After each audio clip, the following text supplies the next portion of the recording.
Next ఇక మనం వనజీవి రామయ్య గారి గురించి చూడాలి ఒకసారి. నేల కొరిగిన వనజీవి, గుండెపోటుతో పద్మశ్రీ వనజీవి రామయ్య మృతి. ఓ మహావృక్షం నేల కొరిగింది. అతని జీవితం మొక్కలు నాటడానికి అంకితం చేశారు.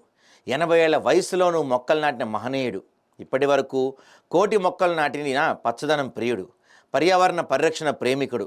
2017లో పద్మశ్రీ అందుకున్న గొప్ప వ్యక్తి. కేసీఆర్ హరితహారంకు అతనే ప్రేరణ, అతనే బ్రాండ్ అంబాసిడర్. పర్యావరణ ప్రేమికులకు అతని జీవితమే ఓ పాఠం. చివరకు అతని ఇంటి పేరుకు కూడా పర్యావరణ తోడైంది. అతనే వనజీవి రామయ్య. సామాన్యంగా మన పరిసరాల్లో మొక్కలు కనిపిస్తే వాటిని తొలగించేందుకు అనేక వ్యయ ప్రయాసాలు పడుతుంటాం. కానీ వనజీవి రామయ్య మాత్రం అందుకు పూర్తిగా భిన్నం.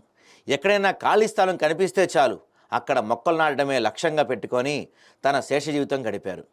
మనం మన జేబుల్లో ఎప్పుడూ ఏదో మనకు అవసరమైన వస్తువులు తీసుకొని వెళ్తుంటాం. కానీ ఆయన మాత్రం తన జేబులో నిత్యం వివిధ రకాల విత్తనాలను తీసుకెళ్లేవారంటే ఆయనకు వృక్ష సంపద మీద ఎంత ప్రేమ ఉండేదో ప్రత్యేకంగా చెప్పనవసరం లేదు.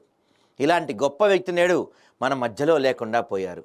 పర్యావరణ ప్రేమికుడు, పద్మశ్రీ అవార్డు గ్రహీత వనజీవి రామయ్య కన్నుమూశారు. ఆయన వయస్సు 87 సంవత్సరాలు. శనివారం నాడు తెల్లజామున ఖమ్మంలోని తన నివాసంలో ఆయన తుదిశ్వాస విడిచారు. గుండెపోటు కారణంగా ఆయన మరణించినట్లు కుటుంబ సభ్యులు వెల్లడించారు. వనజీవి అసలు పేరు దరిపల్లి రామయ్య. అతను ఖమ్మం రూరల్ మండలం రెడ్డిపల్లిలో 1/7/1930లో జన్మించారు. విస్తృతంగా మొక్కలు నాటడం, వాటిని సంరక్షించడం, విత్తనాలు మొక్కలు పెంచడం వల్ల వనజీవి రామయ్యగా గుర్తింపు పొందారు. విద్యార్థి దశ నుంచే పర్యావరణం, మొక్కల పెంపకం పట్ల ఆయనకు ఆసక్తి ఉండేది. దీంతో జీవితాంతం కూడా దాన్ని ఆయన కొనసాగిస్తూ వచ్చారు. చివరకు 80 సంవత్సరాల వయసులోనూ ఆయన విస్తృతంగా మొక్కలు నాటారంటే ఆయనకు పర్యావరణంపై ఎంతగా ఆసక్తి ఉండేదో మనకు ప్రత్యేకంగా చెప్పాల్సిన అవసరం లేదు. సుమారు 1 కోటికి పైగా మొక్కలు నాటిన ఆయన సామాజిక అడవుల పెంపకం, అటవీ సంరక్షణ ప్రచారకర్తగా కూడా వ్యవహరించారు. పర్యావరణ రంగంలో ఆయన అందించిన సేవలను గుర్తిస్తూ తొలిసారిగా 1995లో ఆయన కృషికి సేవార్డు అందుకున్నారు. అలాగే 2017లో పద్మశ్రీ అవార్డు ఆయన్ను వరించింది. అప్పటి రాష్ట్రపతి ప్రణబ్ ముఖర్జీ చేతుల మీదుగా పద్మశ్రీ అవార్డు అందుకున్నారు. Academy of university global peace గౌరవ డాక్టరేట్ సైతం ఆయన అందుకున్నారంట. ఎక్కడ ఖాళీ స్థలం కనిపించినా చెట్లు నాటడాన్ని ఆయనకు అలవాటు. అనేక బంజరు భూములు ఆయన వల్ల హరితవర్ణాన్ని సంతరించుకున్నాయంటే అతిశయోక్తి కాదు. మనిషి ప్రకృతి ఎలా ఒకదానితో ఒకటి ముడిపడి ఉన్నాయో చెప్పడానికి వనజీవి రామయ్య జీవితం ఒక గొప్ప ఉదాహరణ. ఎలాంటి లాభాపేక్ష లేకుండా నిస్వార్థ ఆయన సాగించిన సేవా కార్యక్రమాలు ఆయన్ను చిరస్మరణీయుడిగా చేశాయి.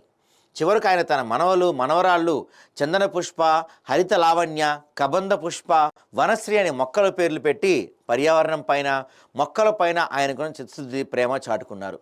60 ఏళ్ల వయసులోనూ ఆయన రోడ్ల వెంట, ఖాళీ ప్రదేశాల వెంట తిరుగుతూ తన భార్య సమేతంగా మొక్కలు నాటేవారు. ఓ విధంగా గత బీఆర్ఎస్ ప్రభుత్వ హరితహారం అనే ఆలోచనకు ఆయన ప్రేరణ అనే చెప్పాలి. అందుకే బీఆర్ఎస్ ప్రభుత్వం హరితహారం కార్యక్రమానికి ఆయన బ్రాండ్ అంబాసిడర్గా పెట్టారు. అదేవిధంగా తెలంగాణ రాష్ట్ర ప్రభుత్వం ఆయన జీవిత చరిత్రను 6వ తరగతి సాంఘిక శాస్త్రంలో పాఠ్యాంశంగా పొందుపరిచింది. మన పక్క రాష్ట్రమైన మహారాష్ట్ర ప్రభుత్వం 9వ తరగతిలో ఆయన జీవిత చరిత్రను పాఠ్యాంశంగా బోధిస్తుందంటే ఆయన ఎంతగా పర్యావరణంపై స్ఫూర్తి నింపారో ప్రత్యేకంగా చెప్పవసరం లేదు. ప్రస్తుతం వనజీవి రామయ్యను స్ఫూర్తిగా తీసుకొని ప్రతి ఒక్కరూ మొక్కలు పెంచుతూ పర్యావరణ హితానికి పాటుపడితే అదే వనజీవి రామయ్యకి మనం ఇచ్చే గొప్ప నివాళి అవుతుంది. కానీ ఎంతమంది చేస్తారండి ఇది? ఎంతమంది చేస్తారని అడుగుతున్నా. ప్రభుత్వమే అడవుల్ని నిర్మూలిస్తుంది, అడవుల్ని కొట్టేస్తుంది ప్రభుత్వమే.